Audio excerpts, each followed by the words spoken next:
Good morning, everybody. Today is Friday, February 16th, and we are in the heart of tax time, boys. Good morning. How are you? Happy Friday. Good morning. Happy Friday, too. Yes. Thank God it's the weekend, right? Thank God it's the weekend. My email was going crazy. I was pulling LaPera from the early days of Chatter where we had 47 straight days of interruptions. Again, I'm rocking my Burco gear today. So thanks again to Tommy to my full attire. Looking good. LaPera, when are you going to grease the wheels of the host here? Huh? When am I going to get my LaPera gear? I got you. Okay. I'll make you one at noon today. I'll make you one specially just for you. I don't know if you want to rock the Anthony LaPera mortgage team. I certainly do. I absolutely do. All right. Yes, people are going to start telling me, hey, Tony. I'm not going to answer. I'm just going to walk by and be like, wow, that guy stinks. Tony Soprano. But no, guys, I just want to talk today really to get into it on a Friday about taxes. Everyone knows we're in tax time. They got to get done. But when it comes to mortgages, our biggest issue, the toughest type of person to get approved for a mortgage, at least in my eyes, maybe you guys disagree, can be a self-employed borrower. We have to go off tax returns, and that can make things a little bit complicated because a lot of self-employed buyers or borrowers push that to their accountant. They really don't know what they make on paper. They've never had to really worry about what they make on paper. But unfortunately, when it comes to us and the mortgage, we do have to worry about what's on paper. And that causes a lot of problems. Mostly, I would say, because the lag of getting documentation of a pre-approved buyer until we get everything approval through underwriting. So really, it has to be, and Tom, I know you're a big advocate of this. If you're self-employed, you want to go look at a house. If you think you can go look at a house and call someone and get pre-approved in an hour, it's not going to happen.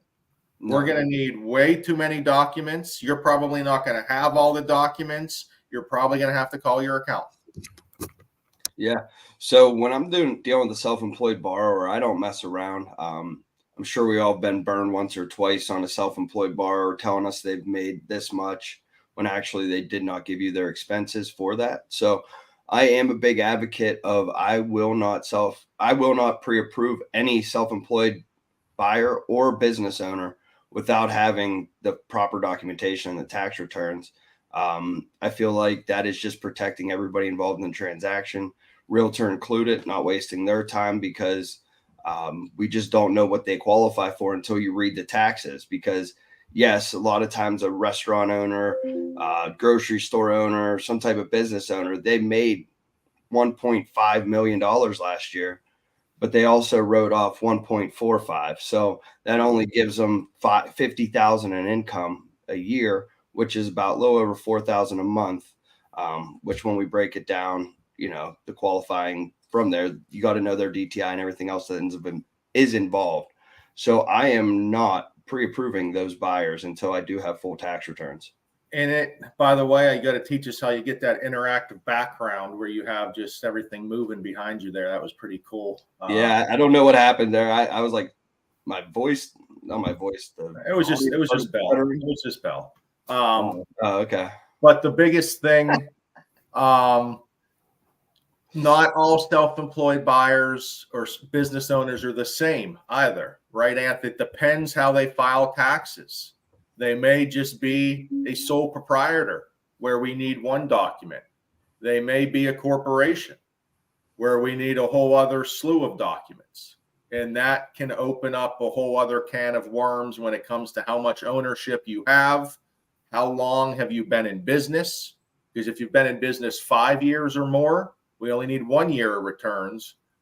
Less than 5 years, we need 2 years of returns. But it can get crazy out there, Anthony. Self-employed is a whole separate category, and it's why we're taking time to talk about it here.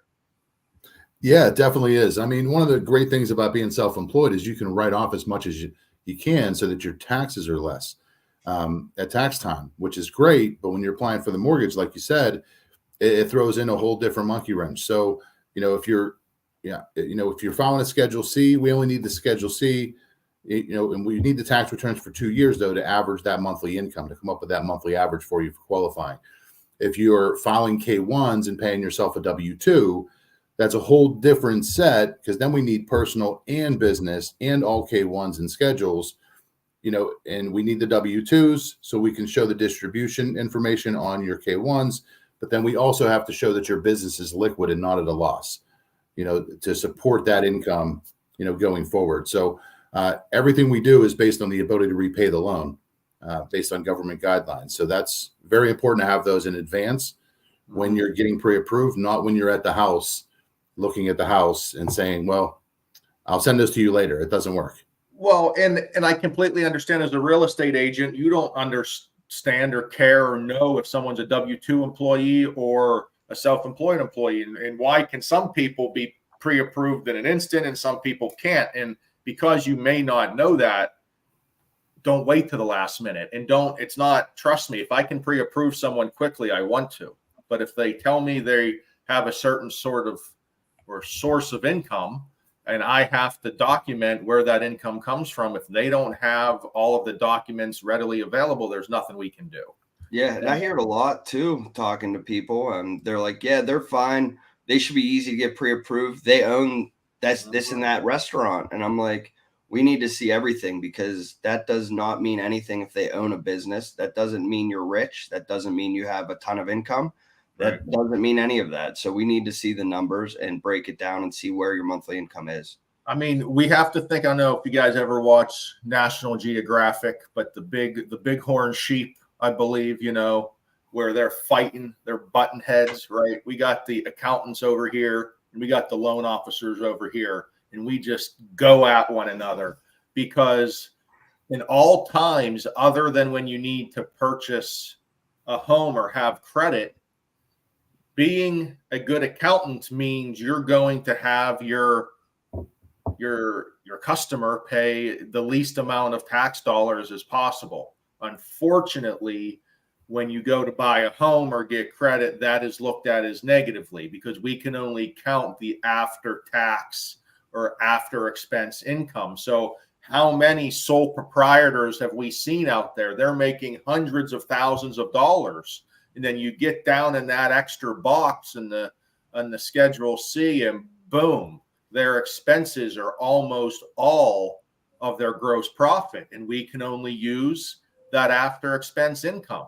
And it happens more than you think. And that person says, what do you mean? I didn't make $15,000 last year. And according to tax purposes, you did make that because you had expenses for your business. And that's a positive of being self-employed. You didn't have to pay taxes on a couple $100,000. You only had to pay taxes on a very small amount. But mortgage guidelines that we have to follow says we have to use that smaller income.